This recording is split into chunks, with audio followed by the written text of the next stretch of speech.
Hello everyone, this is Dr. Prithpal Singh, an MD from CMC Ludhiana, and I'm going to highlight about the program.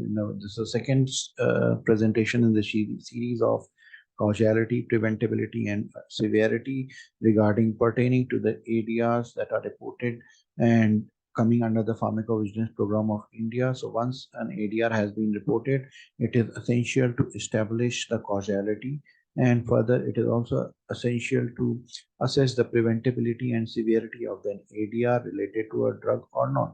So first step is assessment of the causality. In my last session, I had been talking about the various scales of the causality, and today we'll be focusing on some case records or some case files for causality, and then we'll be talking about the preventability scale and the severity scale, or how we can assess the preventability and severity of an ADR.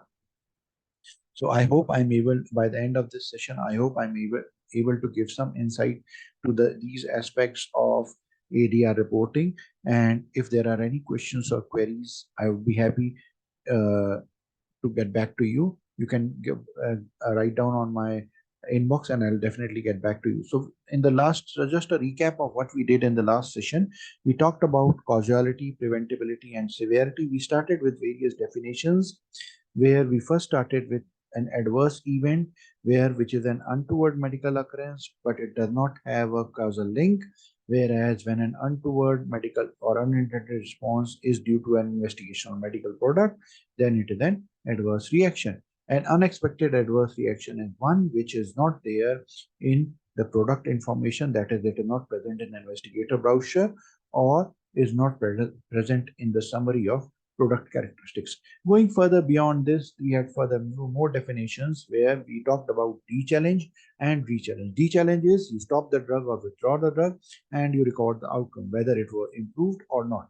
If the outcome improved, then it is a positive de-challenge. If it did not improve, then it is a negative de-challenge.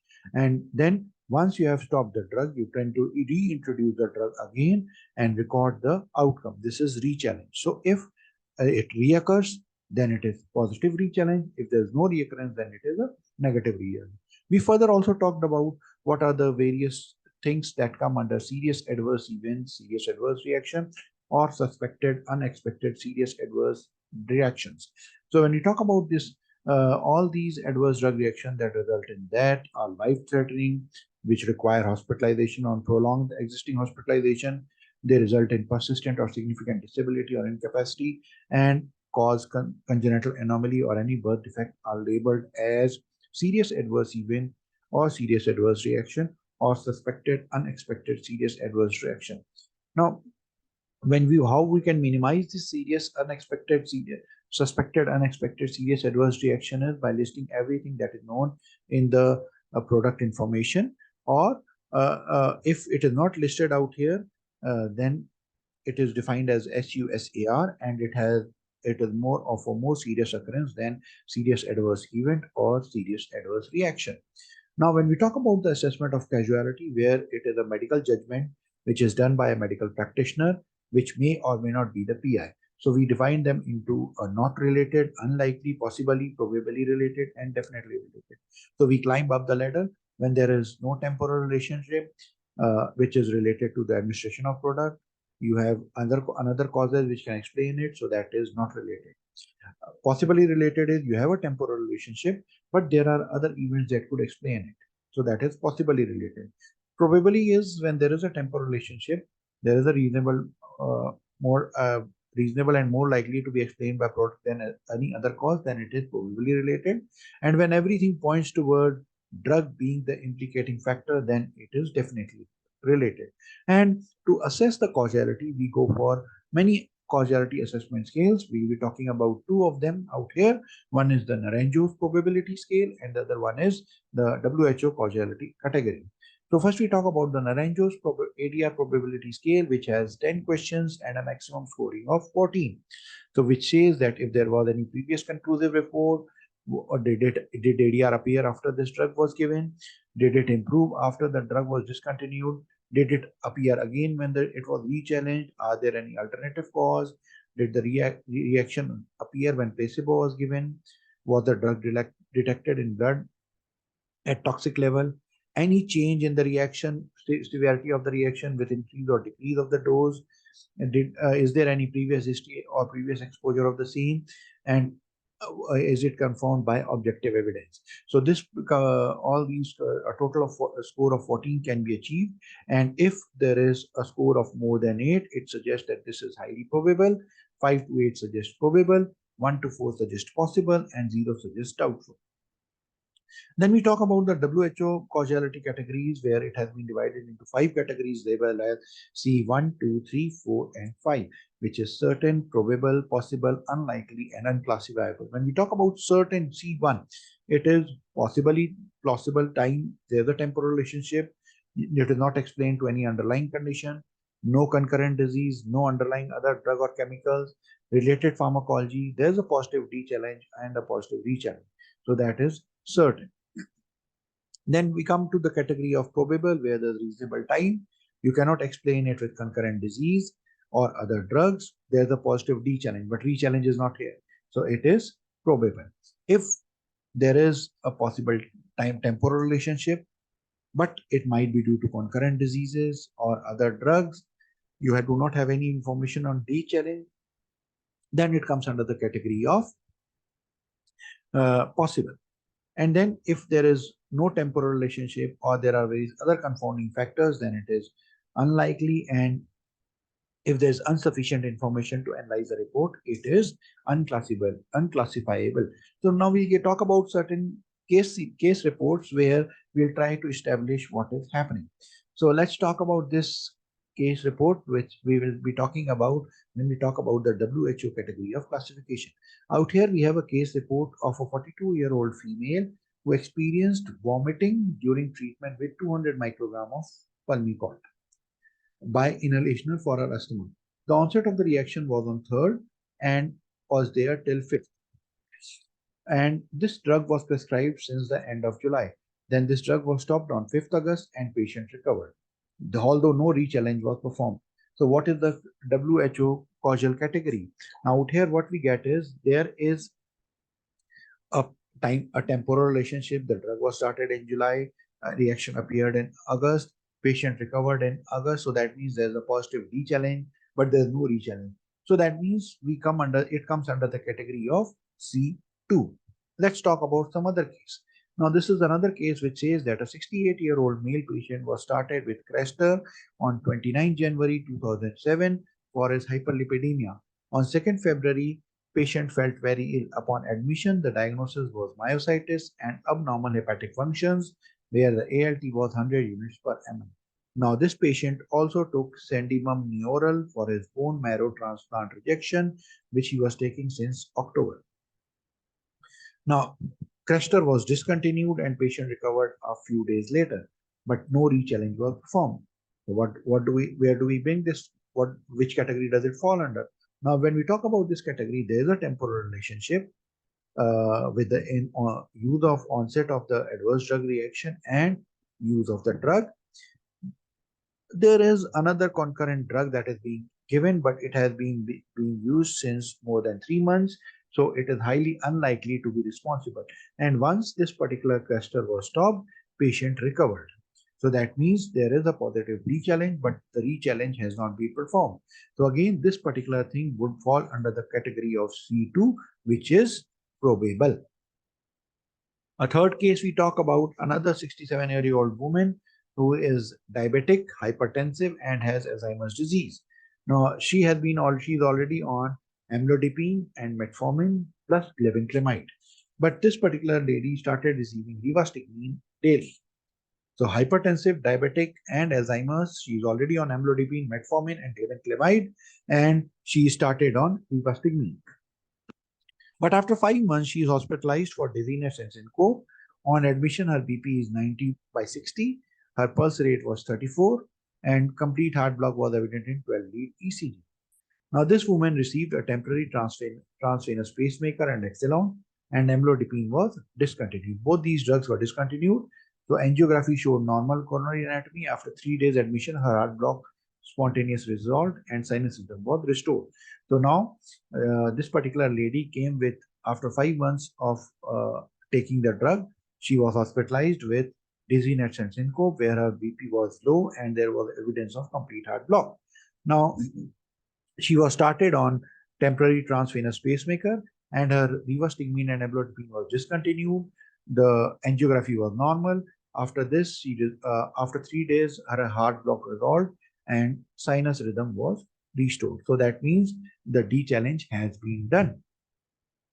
Now, after this patient again was restarted Exelon on the fourth, and complete heart block reoccurred on the fourth day. Now, this woman received a permanent pacemaker the following day. Amlodipine was restarted, and Exelon was discontinued. Was continued at the same dosage. She had not experienced further syncopic episode or dizziness at follow-up 3 months later. So, what has happened? We started this case of a patient with diabetes, hypertension, and Alzheimer's. She was on metformin, glibenclamide, and amlodipine. Rivastigmine was started. After 5 months of therapy, she developed dizziness and syncope. There was complete heart block. She was given a transvenous pacemaker, and both these drugs, Exelon and amlodipine, were stopped, and she recovered on 3 days. Then rivastigmine was restarted on, and after restarting of the rivastigmine, heart block reoccurred on the day 4, and then she had to be given a permanent pacemaker. Later, amlodipine was restarted and Exelon was continued at the same dosage. She did not experience any further syncopic episode or dizziness at follow-up of 3 months. So what is happening out here is we have a positive D challenge and a positive re-challenge. So that means that this particular, if we talk about the WHO causal category, this particular case falls under C1, certainly associated or certainly related. We talk about another case where a 50-year-old man receives imipramine and acetaminophen, which was acetaminophen previously, and is now switched to duloxetine. Now, this patient experiences irritability, akathisia, insomnia, and difficulty concentrating. His depression worsened over the next 10 days and he became hopeless. Then he committed suicide, and which resulted in significant blood loss. He was hypotensive.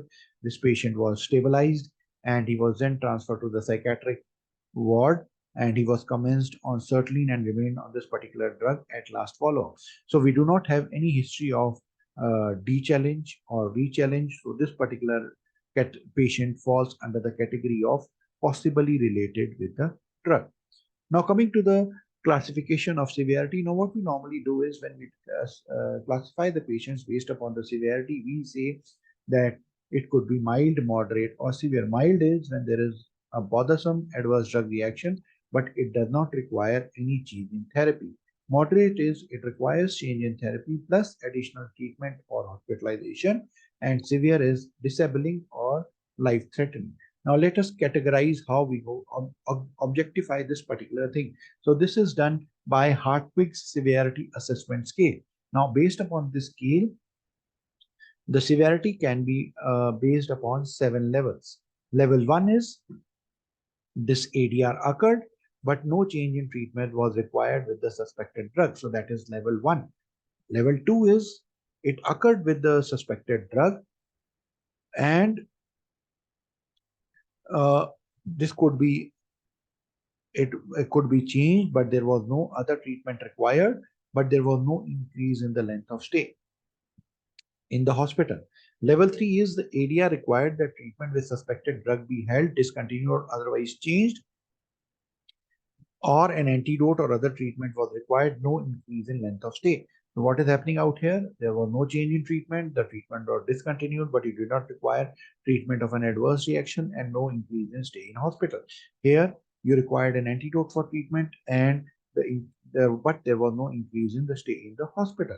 Going beyond this, level 4 is when there is an patient has an increase in length of stay in the hospital by at least 1 day, or ADR was the reason of admission. Now, if this patient requires an intensive medical care, then it is level 5. And if this patient causes permanent harm, that it is level 6. And if it directly or indirectly leads to the death of the patient, then it is level 7. So mild, moderate, and severe are categorized. Mild is level 1 and 2.